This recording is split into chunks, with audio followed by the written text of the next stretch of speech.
friends, எல்லாரும் எப்படி இருக்கீங்க? இன்னைக்கு நம்ம வீடியோல ஈவினிங் சுட சுட டீ கூட சாப்பிடுறதுக்கு ஒரு சூப்பரான ஸ்நாக் ரெசிபி தான் நம்ம பார்க்க போறோம். இந்த ஸ்நாக் செய்யறதுக்கு வந்து பாத்தீங்கன்னா ஒரு 15 ல இருந்து 20 நிமிஷம் இருந்தா போதும். அதுக்கு மேல டைம் எடுக்காது.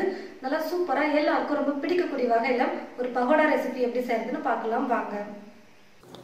முட்டைக்கோஸ் வந்து பாத்தீங்கன்னா நான் வந்து 200 கிராம் எடுத்து வச்சிருக்கேன். அதாவது ஒரு பெரிய முட்டைக்கோஸ் வாங்கிட்டு வந்து அதில் ஒரு 1/4 பாகம் எடுத்து நான் கட் பண்ணி வச்சுருக்கேன் பாருங்கள். வெயிட் போட்டு பார்த்ததில் 200 கிராம் அளவு இருக்குது. நல்லா இந்த மாதிரி மெல்லிசாக நீளமாக நீங்கள் வந்து முட்டைக்கோஸை கட் பண்ணி எடுத்துக்கோங்க. இப்போ இது கூட ஒரு பெரிய வெங்காயம் எடுத்து நல்லா மெல்லிசாக நீளமாக கட் பண்ணி வச்சுருக்கேன், அதையும் சேர்த்துக்கிறேன். கூடவே கருவேப்பிலையை நல்லா பொடியாக கட் பண்ணி வச்சுருக்கேன், சேர்த்துக்கிறேன். இதுக்கு கூட நீங்கள் கொத்தமல்லி வேணும்னா கூட சேர்த்துக்கலாம், அது வந்து ஆப்ஷனல் தான், இல்லைன்னா நீங்கள் ஸ்கிப் பண்ணிக்கோங்க. தேவையான அளவுக்கு உப்பு சேர்த்துக்கிறேன். நம்ம இது கூட கடலை மாவு அரிசி மாவுலாம் போட்டு மிக்ஸ் பண்ண போகிறோம், அதுக்கும் சேர்த்து இப்போவே உப்பு சேர்த்துக்கோங்க. 1/2 ஸ்பூன் சீரகத்தூள், 1/4 ஸ்பூன் மஞ்சள் தூள், 1/4 ஸ்பூன் பெருங்காயத்தூள் சேர்த்துக்கிறேன். கடலை மாவு நம்ம யூஸ் பண்ணும்பொழுது பெருங்காயத்தூள் சேர்த்துக்கோங்க. 1/2 ஸ்பூன் கரம் மசாலா இல்லைன்னா நீங்கள் ஸ்கிப் பண்ணிக்கோங்க. காரத்துக்கு வெறும் மிளகாய்த்தூள் 1 டீஸ்பூன் சேர்த்துக்கிறேன். உங்களுக்கு மிளகாய் தூள் விட பச்சை மிளகாய் பிடிக்கும் சேர்த்தா அப்படின்னு நினச்சிங்கன்னா நீங்கள் பச்சை மிளகாய் ஒரு 2 சேர்த்துக்கோங்க. கொஞ்சமாக மிளகாய் தூள் வந்து ஒரு 1/4 ஸ்பூன் இல்லை 1/2 ஸ்பூன் அளவுக்கு கம்மி பண்ணிக்கோங்க. நான் வந்து இப்போ பச்சை மிளகாய் சேர்க்கல, வெறும் மிளகாய் தூள் மட்டும் சேர்க்குறேன். மசாலா எல்லாத்தையும் சேர்த்ததுக்கப்புறமா வெங்காயம் கோஸோடு சேர்த்து நல்லா கலந்து கொடுத்துக்கலாம். அந்த உப்பு மசாலா எல்லாம் காயோடு சேர்ந்து நல்லா மிக்ஸ் ஆனதுக்கப்புறமா மாவு சேர்த்துக்கலாம். மசாலாலாம் சேர்த்து நல்லா கலந்து கொடுத்தாச்சு. இப்போ இது கூட கடலை மாவு 1/2 கப் அளவுக்கு சேர்த்துக்கிறேன். அரிசி மாவு 1/2 கப் சேர்த்துக்கிறேன். இப்போ எல்லாத்தையும் சேர்த்து நல்லா கலந்து கொடுத்துக்கலாம்.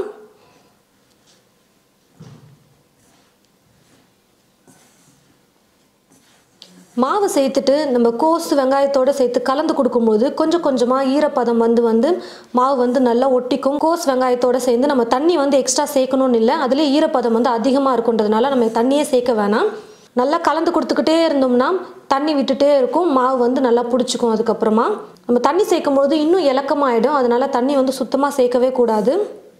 இப்போ ஒரு பேனில் வந்து பார்த்திங்கன்னா ஒரு 4 ஸ்பூன் அளவுக்கு எண்ணெயை நல்லா சூடு பண்ணி எடுத்து வச்சுருக்கேன். இந்த எண்ணெயை சேர்த்துக்கிறேன்.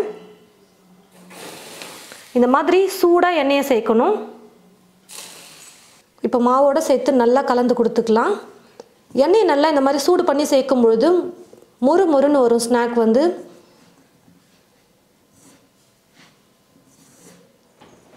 பாருங்கள் ஃப்ரெண்ட்ஸ், எண்ணெயை சேர்த்துட்டு நல்லா நான் கலந்து கொடுத்துக்கிட்டேன். தண்ணி வந்து பார்த்திங்கன்னா கொஞ்சம் கூட நான் சேர்க்கவே இல்லை.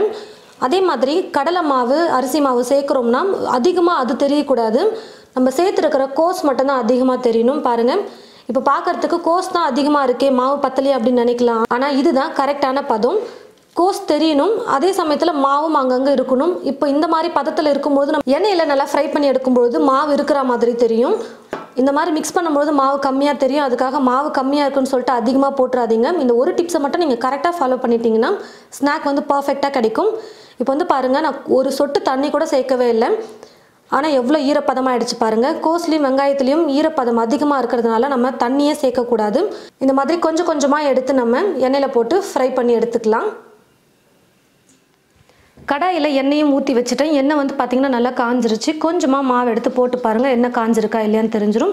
இப்போ எண்ணெய் நல்லா காஞ்சி வந்துருச்சு. இப்போ கொஞ்சம் கொஞ்சமாக நம்ம எடுத்து எண்ணெயில் போட்டு பொரிச்சு எடுத்துக்கலாம்.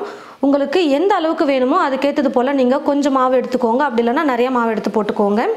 பகோடா உங்களுக்கு எந்த சைஸ் வேணுமோ அந்த அளவுக்கு நீங்கள் எடுத்து போட்டுக்கோங்க. எண்ணெயில் ரொம்ப மொத்தமாக போட்டுட்டாலும் மாவு வேகிறதுக்கு லேட் ஆகும், அதனால் நான் வந்து கொஞ்சம் மீடியம் சைஸ்லேயே எடுத்து போட்டுக்கிறேன். எண்ணெய் நல்லா காஞ்சதுக்கப்புறமா தீயை வந்து கொஞ்சம் லைட்டாக குறைச்சி வச்சுக்கலாம். தீ ஃபுல்லாக இருக்கும் போது நம்ம குக் பண்ணோம்னா சீக்கிரமாக மேலே கலர் வந்துடும், ஆனால் உள்ளெல்லாம் வெந்திருக்காது. கொஞ்சம் லைட்டாக குறைச்சி வச்சுட்டு குக் பண்ணிக்கலாம். கரண்டி வச்சு அப்பப்போ திருப்பி கொடுத்துக்கிட்டே இருந்தோம்னா எல்லா பக்கமும் நல்லா வெந்து வரும்.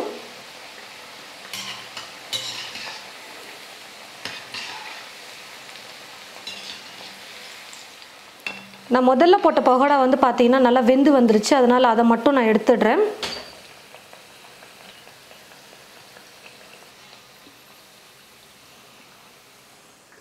இது போலவே மீதி இருக்கிற எல்லா முட்டைக்கோசையும் நம்ம வந்து கொஞ்சம் கொஞ்சமாக எடுத்து எண்ணெயில் போட்டு ஃப்ரை பண்ணி எடுத்துக்கலாம். இந்த ஸ்நாக்ஸ் செய்கிறதுக்கு வந்து பார்த்தீங்கன்னா 2 டிப்ஸ் தான். ஒன்று வந்து தீ வந்து கரெக்டான அளவில் வச்சுட்டு குக் பண்ணுங்கள்.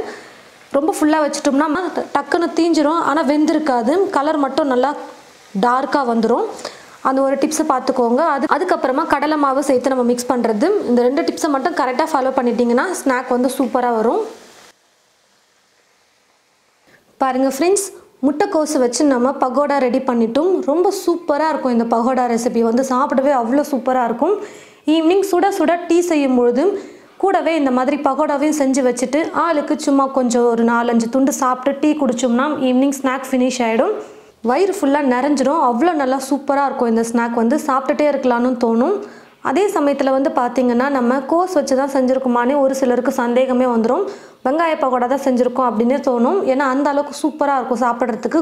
நல்லா மெல்லிசாக கோஸை வந்து கட் பண்ணிவிட்டு நீங்கள் சேர்த்திங்கன்னா சூப்பராக இருக்கும் சாப்பிட. மேலே கொஞ்சம் கருவேப்பிலையை நல்லா எண்ணெயில் பொரித்து நீங்கள் சேர்த்துக்கிட்டிங்கன்னா அந்த கருவேப்பிலையோடு சாப்பிடும்போது இன்னும் சூப்பராக இருக்கும் பகோடா. ஈவினிங் ஒரு 15 நிமிஷம் நீங்கள் டைம் எடுத்துக்கிட்டாலே போதும், இந்த பகோடா ரெசிபியை செஞ்சிடலாம். நல்லா மொறு மொறுன்னு சூப்பராக இருக்கும் பகோடா வந்து பார்த்தீங்கன்னா, சாப்பிடவே அவ்வளோ சூப்பராக இருக்கும்.